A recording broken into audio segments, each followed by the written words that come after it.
Hi, this is Kara. This is week eight of my weight loss vlog, and I'm not doing so hot. Kind of making some backwards progress. I've lost 6 pounds so far, total, like from my heaviest ever. But this week just wasn't a very good week. I don't know what happened. One thing that happened, we went to a school board convention, my husband and I. He's on the school board up at our state's capital, and it was a lot of food there. There was a lot of food there. Big meals, not a lot of time to exercise, and I could have. Our hotel had a gym, but I just thought, I'm on vacation. I'm not going to worry about it this day, whatever. And like I say, the meals were pretty big. I did spend 10 hours in a mall, though. Maybe it's 8 hours. 8 hours in a mall with these two other ladies whose husbands are on the school board. I'm not a big shopper. I really don't care for that, but I did pick out some cute stuff. And so that was good. I thought that I'd lost my luggage, was what happened. I thought that I'd left it at home on the bed, because when I went to the back of the van to pull it out, it wasn't there.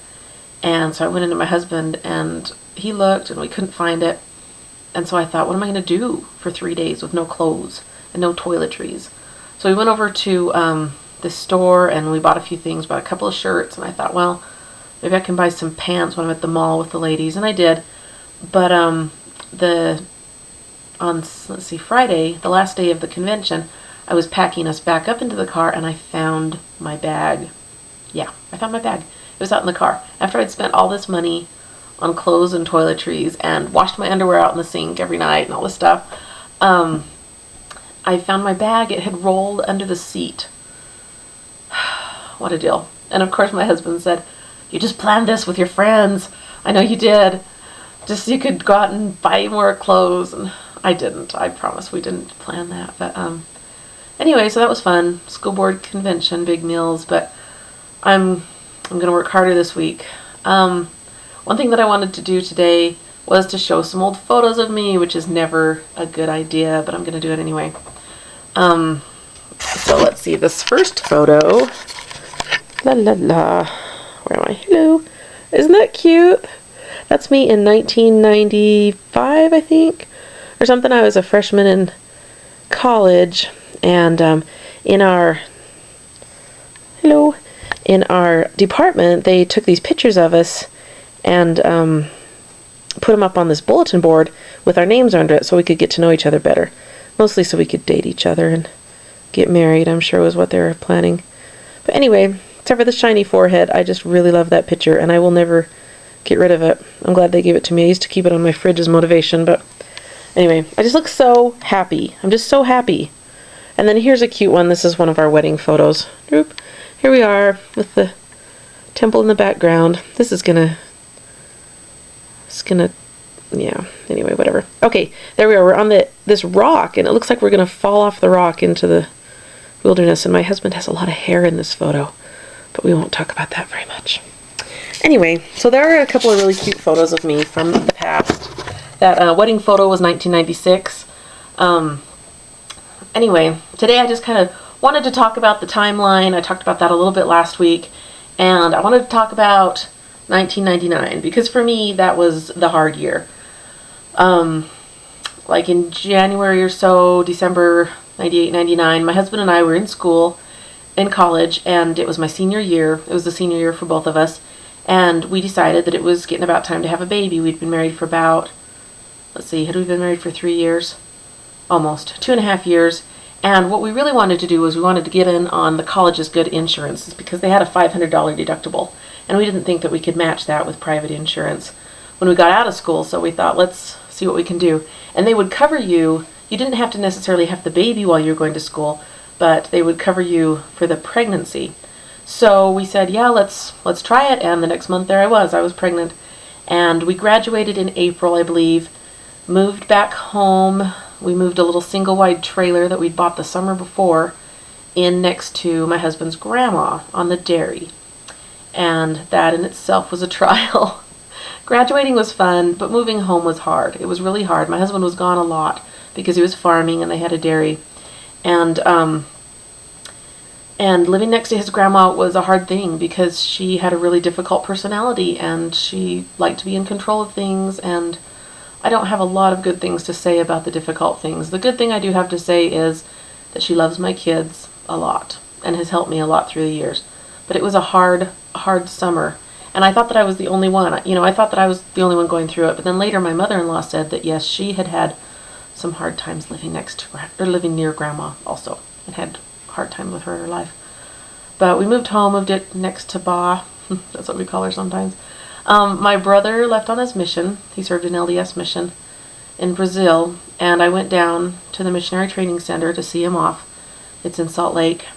And when I came back up, my mom and I went on a walk, and she said to me that she and my dad were getting divorced. And I was 22 years old at this time, and it hurt so bad. That was the hardest thing I have ever experienced, and I've gone through a lot of stuff.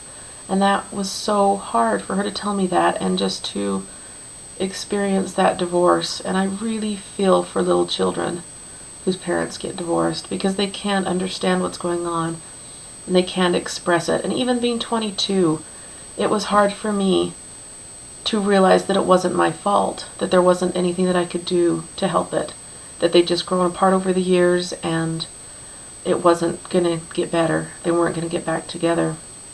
So that was a very hard thing to deal with, and that was in August of 99. And then my little girl was born in October of 99.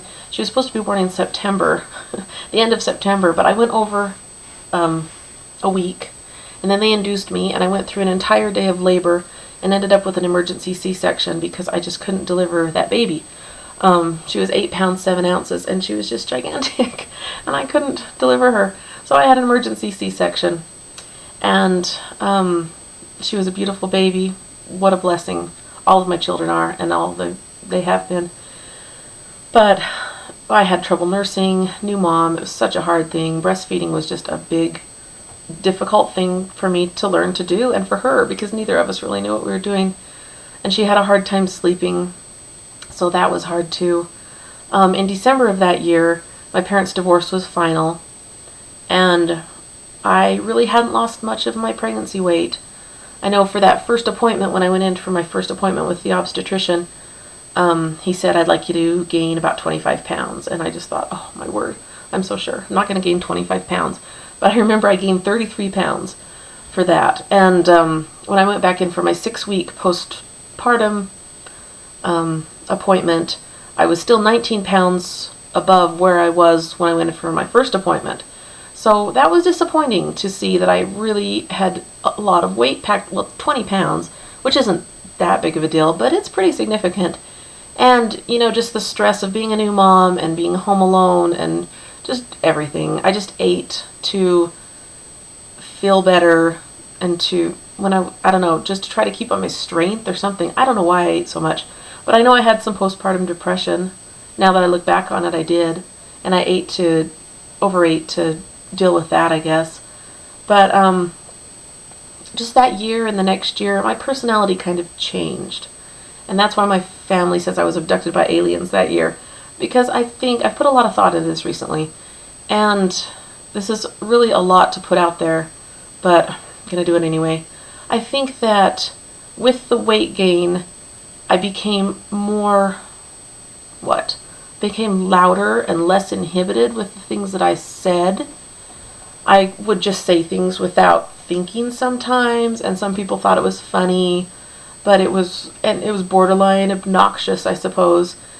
But I wasn't myself, and I don't know if it was some sort of a little breakdown or something, or if I was just trying to cover up the weight gain. Like maybe people wouldn't notice the weight if they noticed my kind of weird personality or crazy personality. But anyway, so that brings us to the end of 1999. And, everybody has hard things. Everybody has trials. I realize that, and I hope you all do. And I wouldn't want to trade my problems for anyone else's problems. I have friends that have gone through tremendously difficult things. But, like with me, and I'm sure with you, you can't discount the hard things that you've been through because they are related to your weight gain and the reasons that you continue to carry that weight. Okay, with that said, I am going to take you into the living room for a moment because I want to show you something really cute. Because this is what I like to do at the end of the vlogs, is just do something different. So today I have a little sick girl who's home visiting with me because the other kids are off with Grandma. Let's see if I can see her. Little sick girl! Oh, I don't want to wake her up. She's so sweet. This is my little baby. She's 2. Hi! Hi, sick girl! I love you! How you feeling? Probably gonna see if I can get her to go back to sleep. That was kind of mean to do. I love you!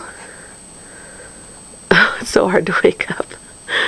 Anyway, so as we watch my little poor baby with her cough wake up, we'll just keep thinking of all of the things in our lives that have been difficult and caused us to gain weight.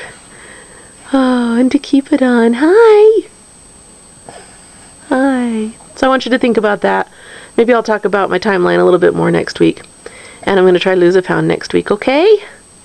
Oh, I'm sorry you're sad and tired. Okay, I better go take care of this little girl. Say bye-bye.